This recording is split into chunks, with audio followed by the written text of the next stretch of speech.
Hello friends, आप सभी का एग्जामपुर 91 में स्वागत है। चलिए, आज का जो मेरा सेट रहने वाला है, आप लोग देख सकते हैं हिंदी का सेट है। किसका है साथियों? हिंदी का है।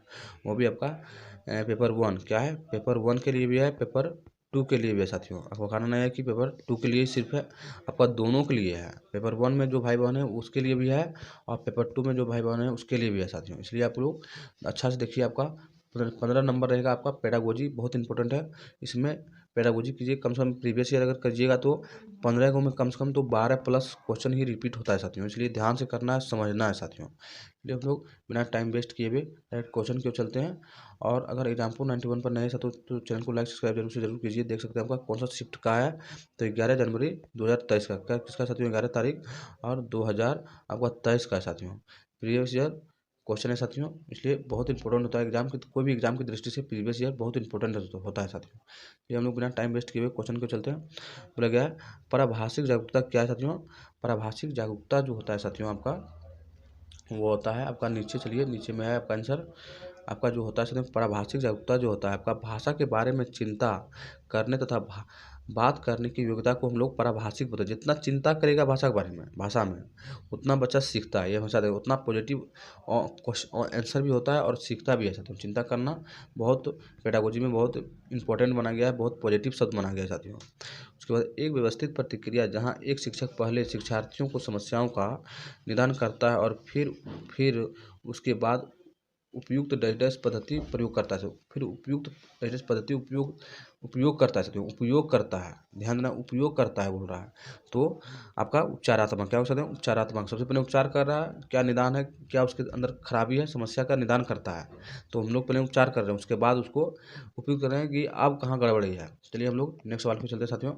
नेक्स्ट में देख सकते हैं, नेक्स्ट क्वेश्चन में आपको बोला गया है कक्षा 6 के शिक्षार्थी अपने शिक्षकों को पाठ्य पुस्तक के एक पाठ में से उनके शाब्दिक अर्थ को निकालने के लिए उसे 2 बार पढ़ने के लिए कहता है। शाब्दिक अर्थ को निकालने के लिए, शाब्दिक अर्थ क्या है साथियों, उसको जो है आपका शाब्दिक मतलब समझने।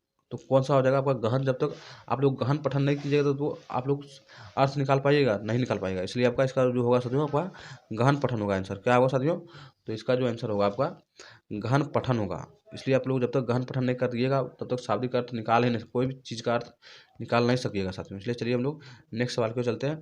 नेक्स्ट में बोला गया नॉम चमुस्की क्या साथियों, तो आपका नॉम चमुस्की के अनुसार बच्चे बच्चे का अर्जन बच्चे का अर्जन डैश अर्जित या अर्जन उसी को बोलते हैं साथियों। डैश ज्ञान के कारण भाषा को अर्जित करता है साथियों। तो आपका सार्वभौमिक व्याकरण नॉम चमुस्की।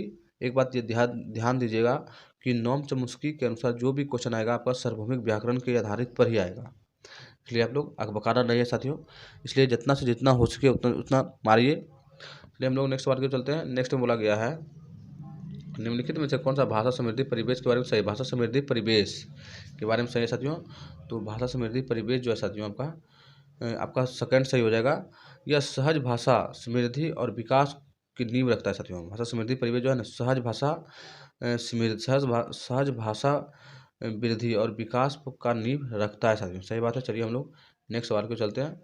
नेक्स्ट क्वेश्चन में आपका बोला गया साथियों, एक भाषा क्या है, एक प्रभावी भाषा शिक्षक के रूप में कक्षा 8 के शिक्षार्थियों के भाषा विकास के लिए आपको आपके द्वारा निम्नलिखित में से किसका अधिक अभ्यास किया जाएगा साथियों? किसका अधिक अभ्यास किया जाएगा साथियों?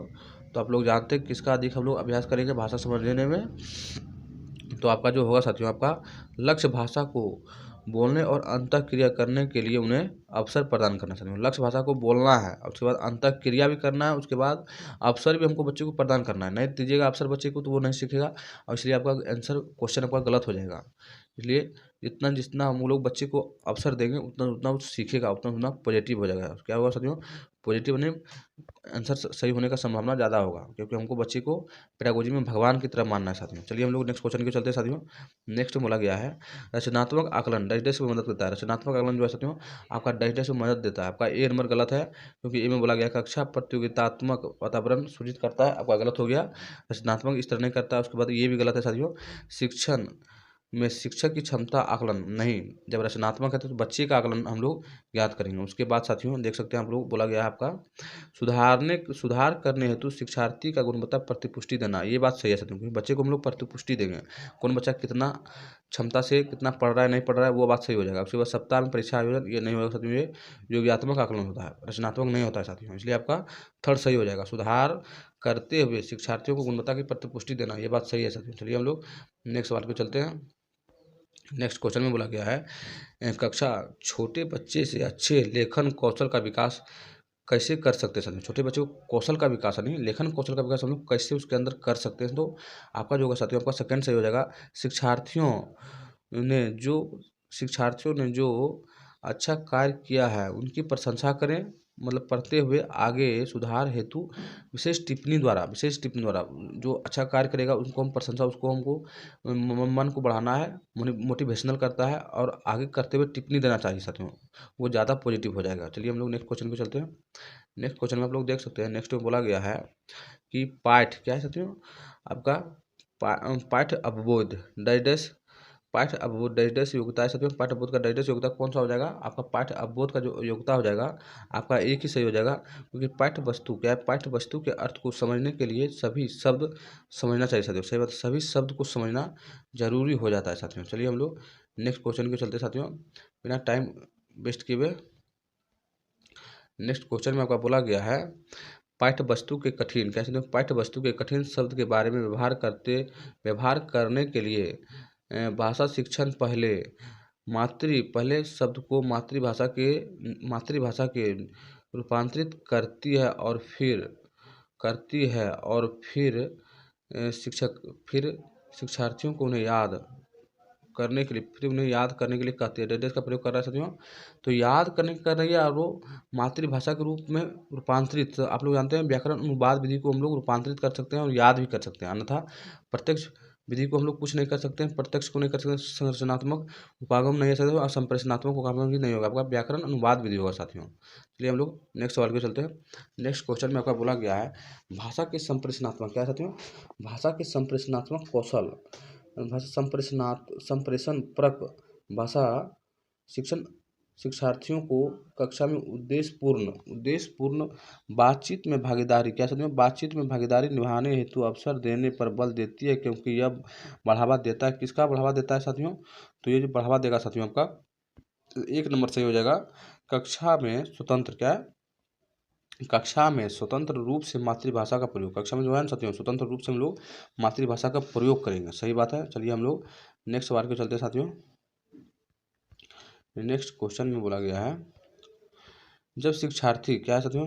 जब शिक्षार्थी लेखन प्रतिक्रिया शुरू करता है तो पहला चरण कौन सा आना चाहिए, तो सबसे पहला चरण जो आता है साथियों का मस्तिष्क उद्दोलन आता है, उसके बाद मुसा तैयार करना सेकेंड में आ जाएगा, और उसके बाद आपका थर्ड में जो आएगा साथियों आपका संपादन करना थर्ड में आ जाएगा, और संशोधन लास्ट में करते हैं, इसलिए आपका 4 में सही है साथियों। ई 1 2 3 4 5 करके डायरेक्ट दे दिया था, इसलिए आपका सबसे पहला जो चरण होता है साथियों आपका मस्तिष्क उद्दोलन होता है साथियों, ध्यान देना है।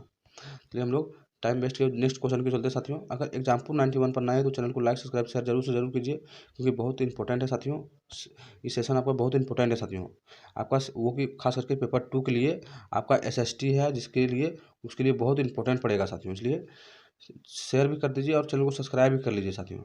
चलिए हम लोग नेक्स्ट क्वेश्चन के चलते हैं। एक भाषा शिक्षक को शिक्षार्थियों का आकलन करते समय डेस का ध्यान केंद्रित करता है साथियों, आकलन करते समय डेस की ओर ध्यान केंद्रित करना एक बहुत इंपॉर्टेंट तरीका है साथियों, तो आपका फर्स्ट सही हो जाएगा।